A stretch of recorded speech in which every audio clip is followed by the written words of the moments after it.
Magic After Dark, The Quiet Storm, KG Smooth. You know, it is an honor and a pleasure to have in the studio an R&B duo. You know, we have been jamming their single Mood from the album Morning After. Ladies and gentlemen, Daniel Day in 1985, better known as Division. Welcome inside The Quiet Storm, fellas. Thanks, so. Man, congratulations on all of your success. Thank you.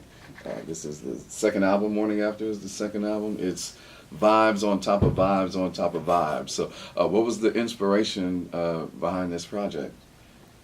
I think just real conversations, you know, and just bringing relationships or the before and after of relationships to life, you know, in a way that isn't always easy to do, like face to face, but for us it's probably way easier to put that into song. You know, it's probably a lot easier to get that out through our lyrics and through the actual topic than to actually say it to the person sometimes. So that's one of the things about like how honest it is for us. Indeed. Explain your roles to the people, because some people are like, well, at first they just think it's one person, and then when I explain that it's a duo, well, how come I only hear one voice? I'm like, well, one's a producer, the other one is a vocalist. Well, I mean, I just did it, but for the people, so they can hear it from you all, explain your roles. My name is Daniel Daly. I'm the singer-songwriter of Division. And I'm 1985, the producer of the music. And when it comes to the music, like, what did you all grow up on? Who were some of your favorite R&B artists? I think we both were listening to the jams that were way older than we were.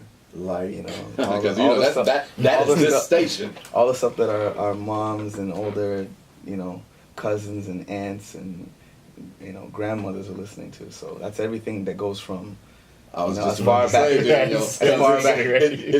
back as Stevie Wonder to Tevin Campbell to Boyz II Men to Usher to Omarion to NSYNC to whoever, you know, everything that was before. We're both really big on our music history. Yeah. So that's kind of was part of our, you know, our bond and stuff like that. Well, you guys are in a music city. Houston is a music town that has its own culture. Sure. One thing that you will discover tonight at your show, Houston can sing. I thoroughly enjoy going to Houston concerts when the audience sings along. Houston sounds so good. Y'all gonna be so impressed. We came here in 2016 and did a show in the smaller room in Warehouse Live. And Houston was the first city that we were like, yo, what's happening out there? They're like a choir. I don't even need a choir tonight. Yeah. That's Houston. I loved it.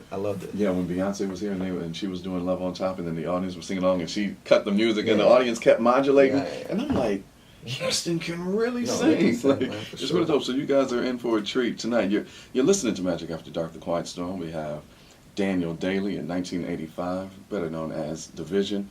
So I like to do, it's not necessarily a countdown, but if you can think of, each of you all think of two songs, two of your favorite R&B slow jams, and then think of one collectively. And I would like to know what those songs mean to you. Since you all said, you know, you grew up, your parents was listening to the old school, so I know y'all got some gems in your head there. So Daniel, let me start with you. Give me one of your favorite old school R&B slow jams growing up. On Bended Knee.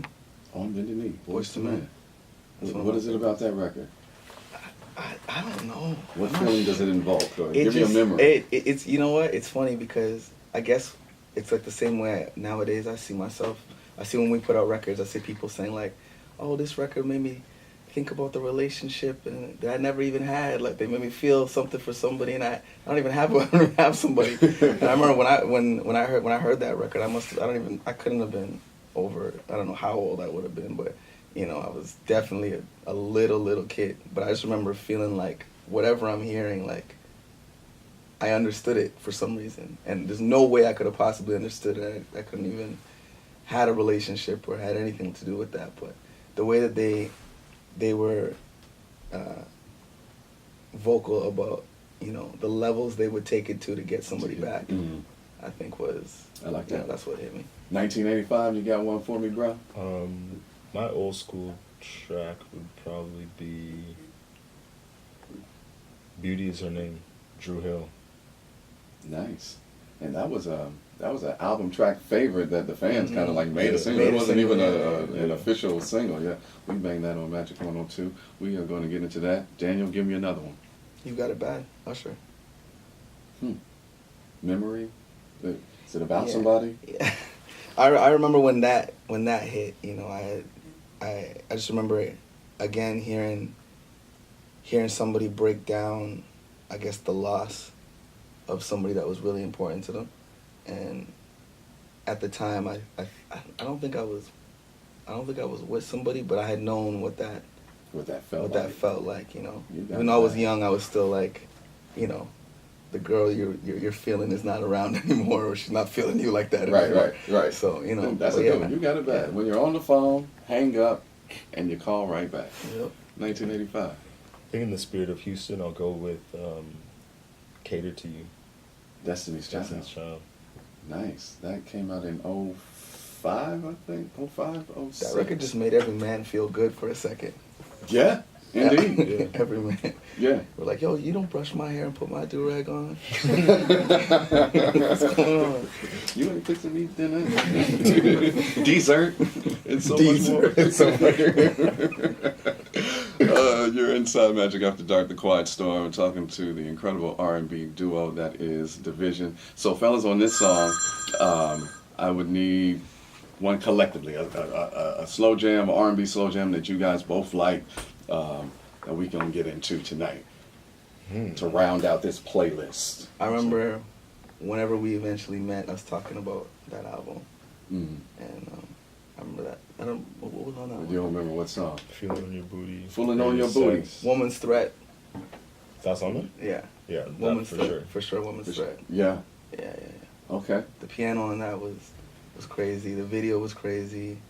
And then just being able to put yourself, I think we learned that from artists like that, about to put yourself into the woman's perspective and speak on it from that vantage point.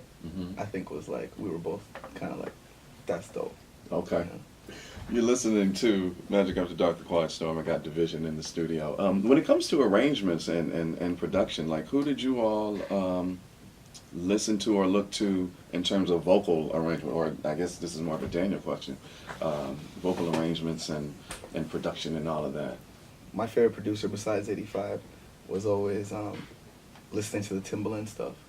You know, hearing how he worked with Genuine and Aaliyah. And then actually speaking of that, Static and Playa, their whole approach to vocal arrangement and harmony, and you know where they would put it and stuff like that. I definitely learned a lot from those kinds of guys. Yeah. Indeed. And 85. What about on the production level for you?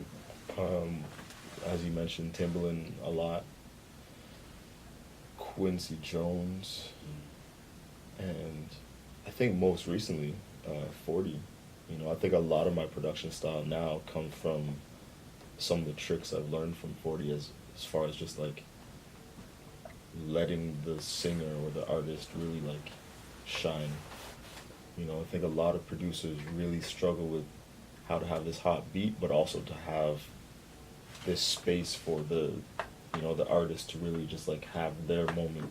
And it's not easy because there's so many different ways that you can take away from what they're doing. And I think 40 is the first person to really like show me the importance of letting that vocal live, you know, letting that artist like have their space, even though you're doing whatever you're doing on the production end. Because to me, the production is really more about how well you make them sound than how well the beat sounds. Because if you can't hear them, it doesn't matter how the beat sounds. That's a good way to think about it. And 40 is Drake's producer, for those of you who may not be familiar with that. You're inside Magic After Dark, The Quiet Storm, talking to Division. Daniel, what is love?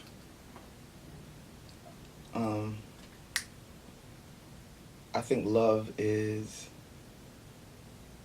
a genuine care that you will have for somebody that will supersede your care for yourself. Love is understanding that it doesn't have to make sense.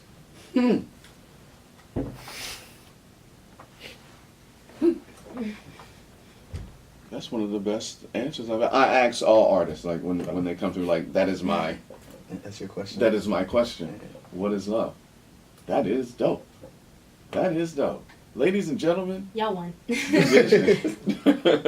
Division performing tonight at Warehouse Live, morning after tour in full effect, hitting up H-Town. Tickets are still available. Can you please give us a little insight into this sound check party? When I heard about that, I was like, what a dope concept. What does one expect with that? We're going to have a bunch of fans and people that have been supporting come out and kind of join us for our sound check. Get a up close and personal, experience with what we go through before a show to put it all together. Indeed. Yeah, well, we can't wait to see the show tonight. Thank you for stopping by.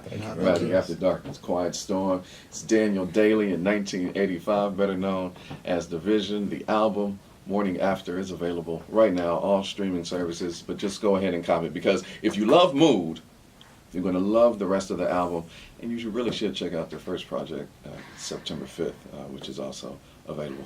But thank you, fellas, for stopping by the Quiet Storm. We got more slow jams on the way.